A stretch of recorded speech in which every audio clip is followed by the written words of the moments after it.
Bagian kepak ke? Bukan. Bagian kepak. Duk tanda ni.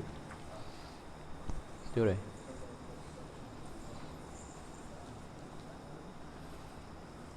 Okey, boleh tak?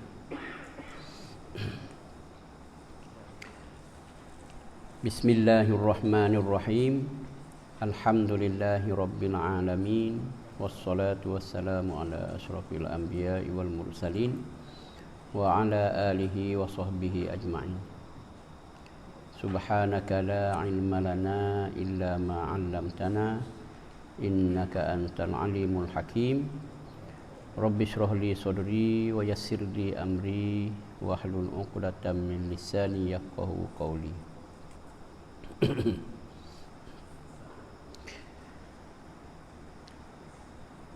Bismillahirrahmanirrahim. Salatan wa salaman ala man 'allamana ilmal mawarisi bi awdahil muradi. Ngarang ni, penterjemah ni Syekh Daud. Dia bermaknanya kupohonkan rahmat akan sebagai rahmat. Solatan, satu kalimah tu dia bubuh makna kupohonkan rahmat akan sebagai rahmat. Sebab apa diterjemah kupohon? Kerana lafaz solah jika datang daripada jin dan manusia, solah dengan makna doa. Kalau solah daripada malaikat, solah dengan makna istighfar, minta ampun. Kalau solah daripada Allah Ta'ala, solah dengan makna beri rahmat. Kupohonkan tu menepati doa, yakni pengarang ni minta doa kepada Allah Ta'ala. Minta doa tu supaya Allah Ta'ala beri rahmat. Tu rahmat tu kerana solah daripada Allah Ta'ala dengan makna rahmat. Maka sebab tu diterjemuh kupohonkan rahmat akan sebagai rahmat. Kerana menepati pengarang ni berdoa kepada Allah Ta'ala, minta Allah Ta'ala bagi rahmat dan akan sebagai sejahtera. Yakni pengarang ni minta Allah Ta'ala bagi kesejahteraan, minta rahmat dan minta sejahtera atas Nabi sallallahu alaihi wasallam yang mengajarkan kami. Nabi yang mengajar akan kami. Itu bahasa kitab. Kalau bahasa buku baru ni tak ada dah akan-akan tu. Bahasa kitab lama yang mengajar akan kami. Sebab apa dia bubuh akan? Kerana nak bagi tahu na pada allamana tu jadi maf'ul. Bagi allama. Maka sebab itu dia bubuh makna akan kami. Kemudian akan ilmu pusaka. Akan kami, akan ilmu pusaka. Nak menunjukkan bahawa ilmu pusaka itu jadi maf'ul yang kedua bagi allama. Jadinya fahamnya kita lafaz allama tu dua maf'ul. Maf'ul pertama dia kami, akan kami. Maf'ul keduanya akan ilmu pusaka. Bila bunyi bahasa gitu, setengah-setengah orang learning, orang modern learning, dia takwil. Sebab apa ikuti kitab lama, kitab baru doktor-doktor, profesor buat berlambak-lambak kata dia. Sebab apa ikuti kitab lama? Soalan tu bukan reka soalan tu. Soalan yang pernah saya ditanya semasa mengajar orang-orang hak bijak-bijak, orang-orang hak ada ijazah hak balik luar-luar negara. Sebab apa ikuti kitab lama? Buku-buku baru berlambak-lambak, profesor doktor mengarang. Kitab lama ni sebenarnya, kitab lama ni barang lama, mahal harganya. Kalau kerih kita tepuh kedai, mungkin 100-200 riyal harga. Tapi kalau keris lama, keris Taman Sari, puluh ribu pun tak jual. Barang mahal. Kitab lama ni barang mahal. Orang tak mengaji kitab lama, dia tak tahu betapa mahalnya kitab lama. Bila orang mengaji kitab lama, dia tahulah. Sebab apabila kita mengaji sungguh kitab lama ni, dia ada kemanisan yang tak ada pada kitab-kitab baru. Tapi jangan ngaji 4-5 bulan, setahun tak jumpa, dia kena ngaji lama, makan dah hati kita tu dengan kitab lama, baru rasa manisnya kitab lama. Sebab tu orang duduk pondok lama-lama tu boleh duduk, padahal sijil tak ada apa tak ada. Sebab apa boleh? Kerana manisnya belajar kitab lama tu. Orang mengaji sampai 20 tahun 20 tahun lebih duduk pondok. Sebab apa boleh duduk lama itu? Sebab ada manisnya kitab lama. Yang orang kalau tak mengaji kitab lama, dia tak tahu. Akan ilmu pusaka dengan yang terlebih nyata bagi kehendak. Maksud yang terlebih nyata bagi kehendak maknanya Nabi mengajar ilmu pusaka ni kepada sahabat terang, jelas dan nyata kehendaknya. Itu maksud dia. Lepas pada tu sahabat pula mengajar kepada tabi'in. Hak dan dengan Nabi orang panggil tabi'in. Kemudian tabi'in pula mengajar anak murid dia turun. Sapalah kita hari ni ulama mengarang kitab. Kita pun belajar daripada kitab lama. Ada pula satu golongan, minta maaf lah dia. Nak sebut. Ada pula satu golongan. Apa nak belajar kitab-kitab lama, kata dia. Kitab ni hak orang buat. Kita nak hak asli, Quran dan hadis Nabi. Hanya buat pandai seorang, tak pakat dengan orang. Kita belajar kitab lama ni sebenarnya kita belajar Quran dan kita belajar hadis dah lah. Cuma Quran dan hadis yang telah dialih bahasa kepada bahasa kitab, supaya kita yang tak erti bahasa Quran, tak, kalau pandai cakap Arab pun keedah nahwu sorah tak erti. Kalau pandai nahwu sorah pun banyak lagi ilmu lain yang tak pernah kita dengar. Mati bayang balarah tak pernah dengar kita. Makanya ulama-ulama dulu tolong kutip bubuh dalam kitab ilmu-ilmu yang nak diajar oleh Nabi yang duduk dalam Quran.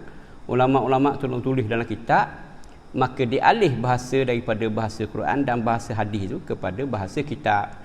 Ertinya kita yang belajar kitab lama ni ialah kita belajar Quran dah lah, kita belajar hadis dah lah. Cuma hadis dan Quran yang telah pun dialih bahasa kepada bahasa kitab. Jangan terkeliru faham dengan dakwaan setengah-setengah orang. Dia kata tak nak belajar kitab lama ni, kata dia, sebab hak orang buat. Jangan terkeliru faham. Dengan yang terlebih nyata bagi kehendak, dengan makna Nabi mengajar ilmu pusaka ni kepada sahabat terang, jelas dan nyata. Tak ada benda yang tersembunyi. Kemudian ulama-ulama kutip letak dalam kitab, kita baca kitab supaya jadi mudah. Besarnya jasa ulama dulu kepada kita, orang yang kemudian tak boleh nak balas. Wa ala alihi wa ashabihi allazina hazu makarimal amjadi, dan atas keluarganya, keluarga Nabi, dan atas keluarganya tu atau kepada solatan tadilah wasalaman. Jadi maksudnya pengarang minta Allah Ta'ala bagi rahmat dan sejahtera ke atas Nabi, salah, dan atas keluarganya atau kepada atas Nabi. Jadi dengan makna tadi pengarang minta Allah Ta'ala bagi rahmat dan sejahtera atas Nabi, kemudian pengarang tambah lagi minta rahmat dan sejahtera atas keluarganya, keluarga Nabi.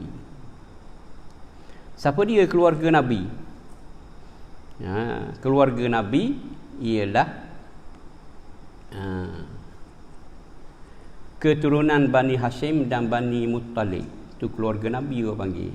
Pada bab zakat sana disebut haram bagi keluarga Nabi terima zakat, makan zakat. Keluarga Nabi tak boleh terima zakat. Sebab apa keluarga Nabi tak terima zakat ni? Tok Said tu lah. Said hak asal sungguhlah keturunan Nabi. Jangan Said hak tiru capek kemudian tak jadi. Said hak asal. Keluarga Nabi haram terima zakat sebab apa? Sebab keluarga Nabi dia ada hak di dalam harta ghanimah. Harta ghanimah tu ialah harta rampasan perang. Apabila berperang Islam lawan kafir,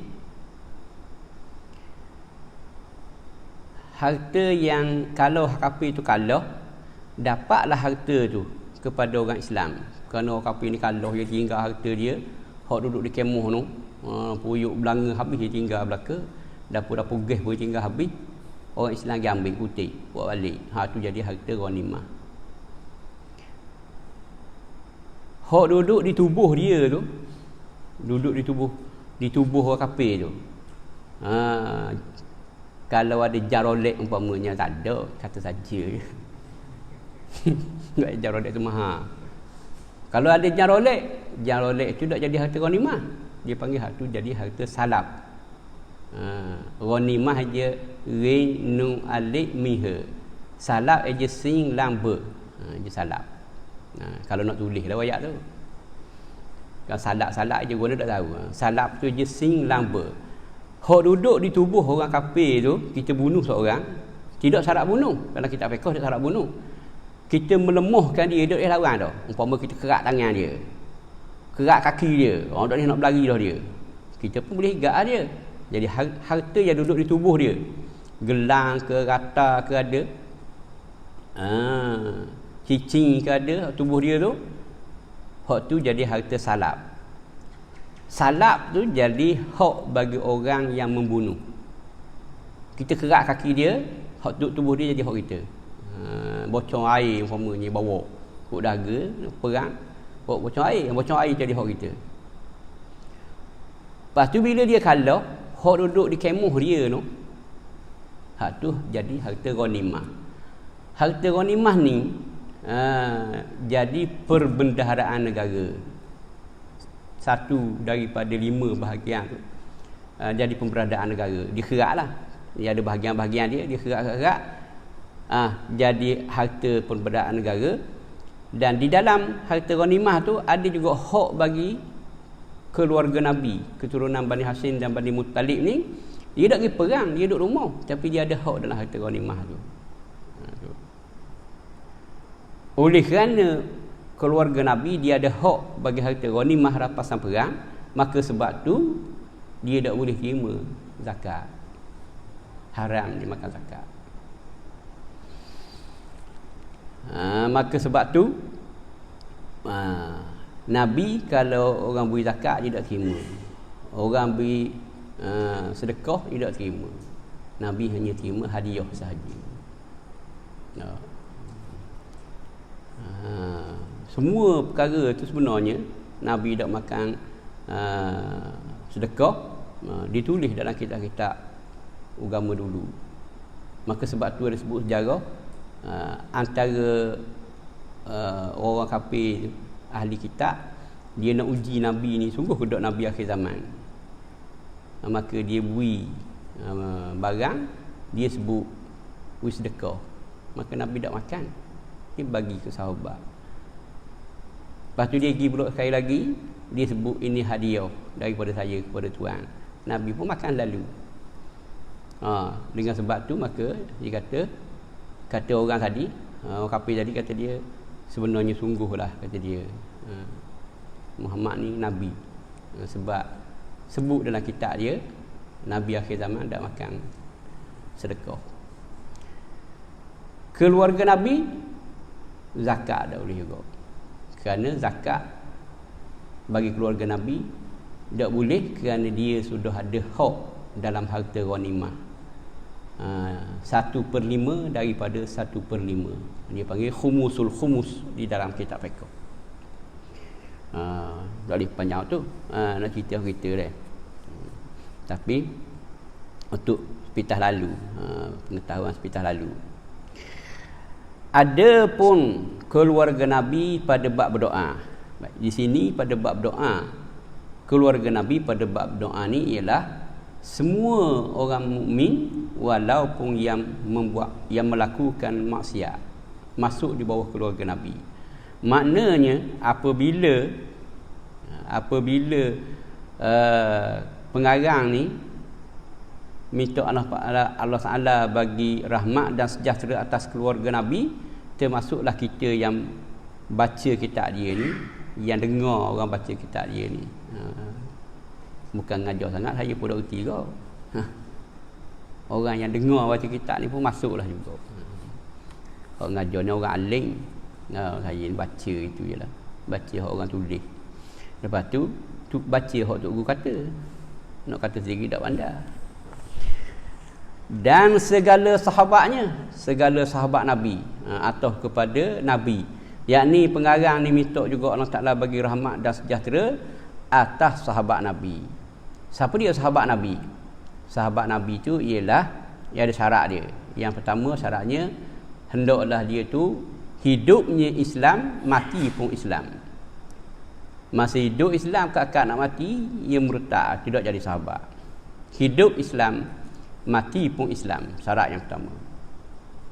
Syarat yang kedua pula, hendaklah hidup Islam, mati Islam tu sezaman dengan Nabi, semasa dengan Nabi, semasa Nabi masih hidup lagi. Dia hidup Islam, mati Islam semasa Nabi hidup lagi. Maksudnya dia tu dan dengan Nabi. Dia dan dengan Nabi. Dia mati kerja Nabi tak? Kerja Nabi tak apa, tapi nak dia hidup semasa dengan Nabi. Syarat yang ketiga, hendaklah dia duduk dalam majlis Nabi, berada di dalam majlis Nabi, walaupun Nabi tak tengok dia dan dia tak tengok Nabi, dengan sebab terlindung oleh orang ramai. Dia budak kecil, Nabi tak nampak dia, dia pun tak nampak Nabi, tapi dia berada dalam majlis Nabi. Maka cukup lagi satu syarat. Syarat yang ketiga, berada dalam majlis Nabi. Tidak syarat dia Nabi kelih dia, berhimpun dengan Nabi dalam satu majlis.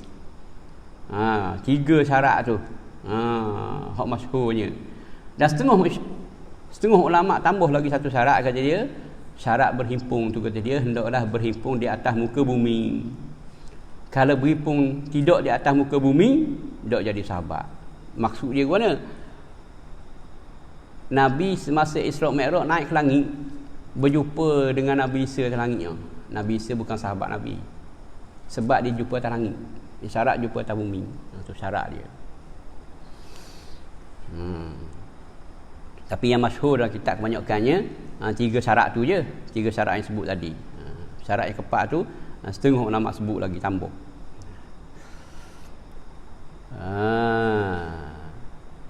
Mereka itulah, yakni sahabat Nabi ni, yang menyampaikan akan kemuliaan.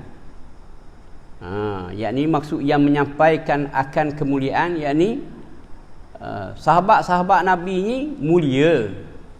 Sahabat Nabi mulia, keluarga Nabi lagilah mulia, sebab keluarga Nabi sahabat lagi, keluarga lagi, dan Nabi lagilah mulia. Sahabat Nabi pun yang menyampaikan akan kemuliaan, yakni sampailah kepada satu pangkat yang mulia. Sahabat Nabi ni, kerana semua sahabat Nabi ni ahli syurga. Semua sahabat Nabi ahli syurga. Kerana bukan Nabi yang jamin, tapi Allah Ta'ala sendiri sebut radhiyallahu anhu, telah redha Allah Ta'ala ke atas mereka itu sahabat, yakni redha dengan syurga. Buat apa tu? Waradu anhu, kerana sahabat Nabi ni redha dengan hukum Allah Ta'ala. Tak ada takwil dah. Dia sebut kata mari hukum daripada Allah Ta'ala, dak takwil dah. Tu redha dengan hukum Allah Taala, maka Allah Taala pun redha pada semua sahabat Nabi dengan syurga dia. Maka sebab tu sampailah sahabat Nabi itu akan kemuliaan, perangai yang sempurna, jujur sungguh sahabat Nabi, sehingga Nabi jamin barang siapa yang ambil sahabat Nabi buat ikutan, ataupun orang moden ni panggil buat idola, maka orang tu dok akan sesat kalau buat sahabat Nabi jadikan idola hidup dia.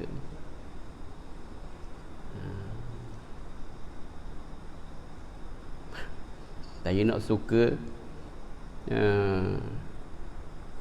tak apa cerita pun lagi dalam Facebook pun dah cerita nak suka kata satu malam tu jaga kalau dok sabah nak masuk dalam YouTube buang tak apa nak cerita satu malam tu saya tidur lewat sikit. Lepas tu ada hal lah, ada sebab kan. Tidur lewat, kemudian dengarlah ada radio siaran idola anda. Lepas tu ramailah orang telefon ke DJ tu pukul 3 pagi. Dalam ramai-ramai tu seorang telefon orang lelaki daripada Dungun Terengganu. Siapa idola? Dia sebut lah. Dia kata Ramli Sarip. Lepas tu dia tanya, sebab apa awak jadikan Ramli Sarip sebagai idola? Menarik jawapan dia. Kerana orang lain roh dia habis apabila tua. Ramli Sarip dah kekal, rambut panjang walaupun beruban daerah. Sebab tu dia jadikan idola dia Ramli Sarip. Bukan kata tak molek warna, bukan kata uduh, tapi hok molek sekalinya jadilah sahabat Nabi sebagai idola hidup. Itu paling baik. Hok saya wayak ni bukan cerita dongeng. Telinga dengar sendiri yang gitu dah. Dah nak marah. Betul. Itu betul. Kerana sahabat Nabi ni sampailah kepada kemuliaan perangai yang sempurna.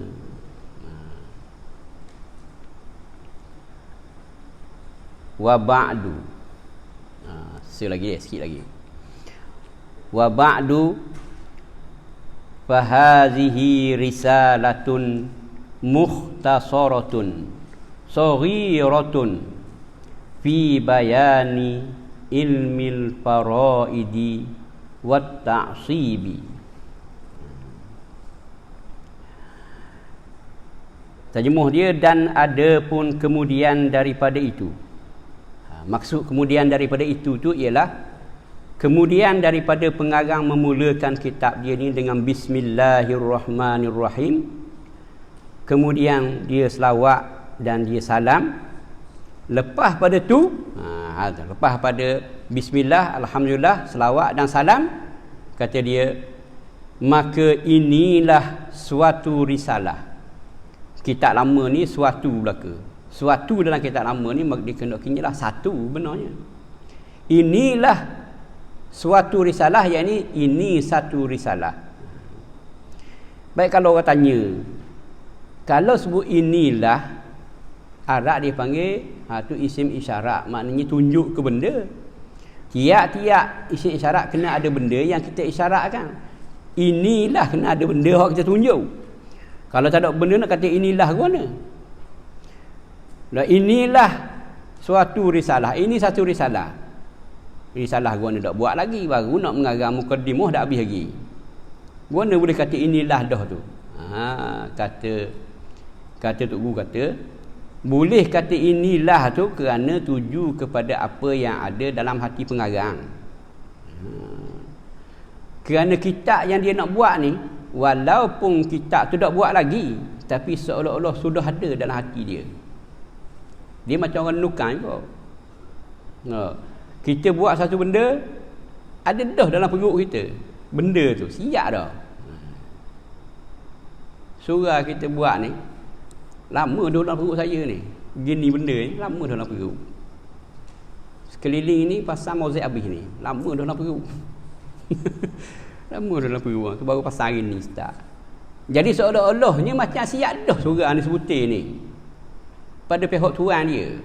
Jadi tuan kitab dia ni seolah-olah macam siap dah kitab sebutir ni. Jadi bolehlah kata inilah mana? Inilah tuju kepada apa yang ada dalam hati dia. Gitu.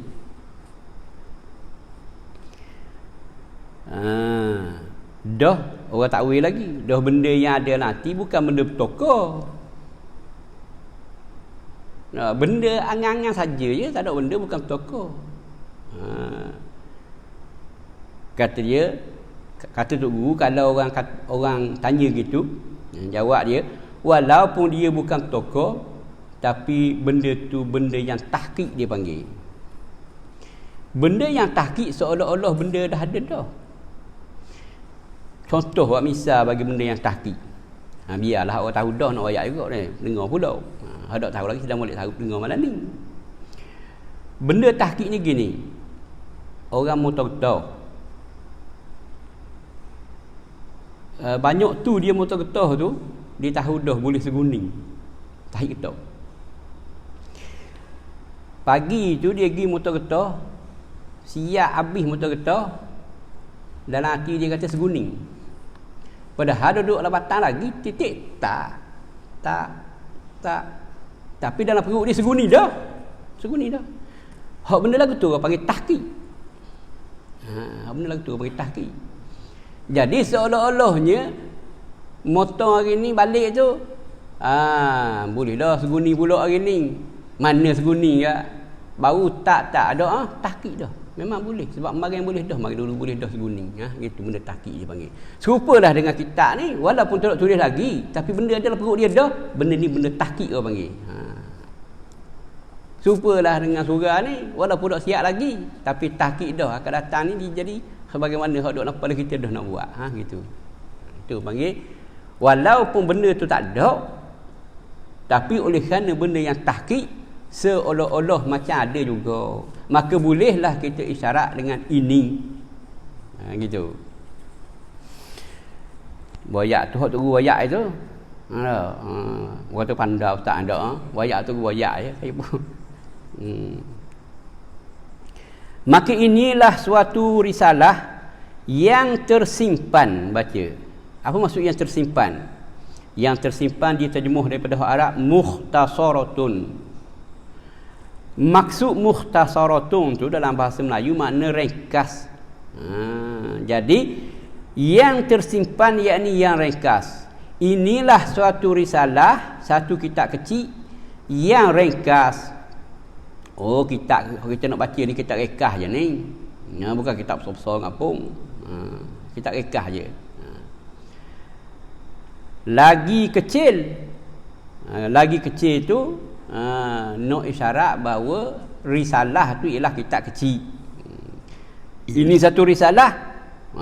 Risalah tu ialah kitab kecil pada menyatakan ilmu faraid. Kitab ni nak menyatakan ilmu faraid. Maksud ilmu faraid tu ialah ilmu membahagi pusaka dengan jalan fardu, dipanggil ilmu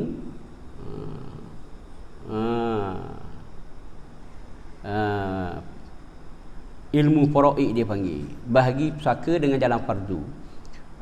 Anak perempuan fardu dia kalau seorang 1/2, kalau dua orang 2/3. Kalau bersama dengan anak laki-laki dapat asabah bil ghairi. Ayah kalau ada anak puan, ayah dapat 1/6 campur asabah, sebab tak ada orang terima asabah. Kalau ada anak lelaki, ayah dapat 1/6 sahaja.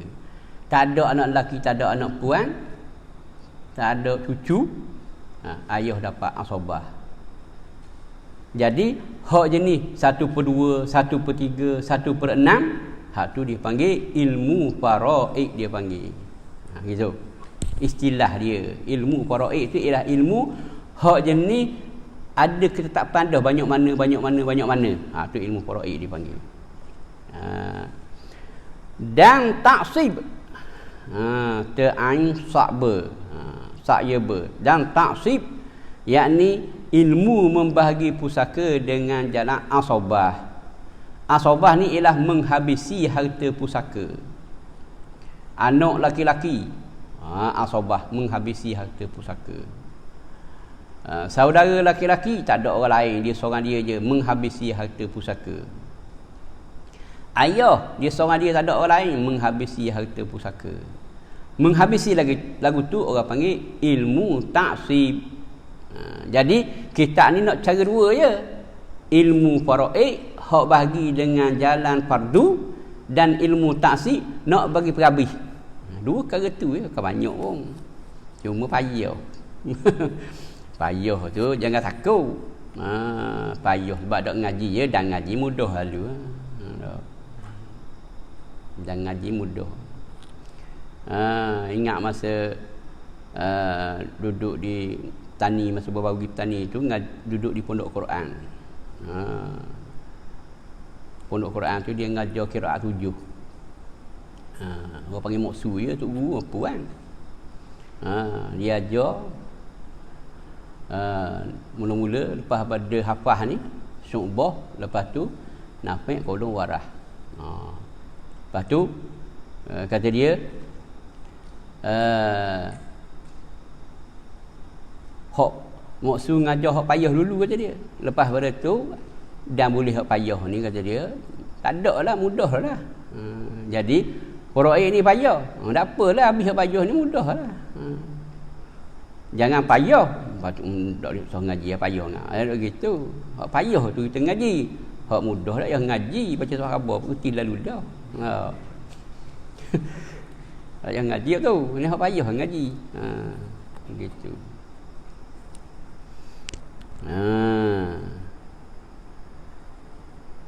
Bagi dengan jalan fardu bagi dengan jalan asabah dua tu je.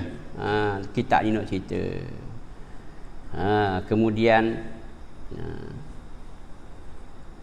allazi hassabihi alaihi salatu wassalamu ala ta'lamihi wa ta'limihi.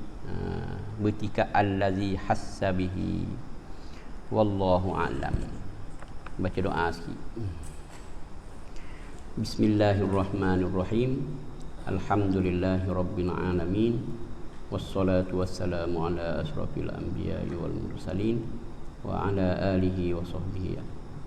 Allahumma iftah alaina abwaabal fahmi kama fatahta ala anbiya'ika wa nabiyyika wa ibadikas salihin.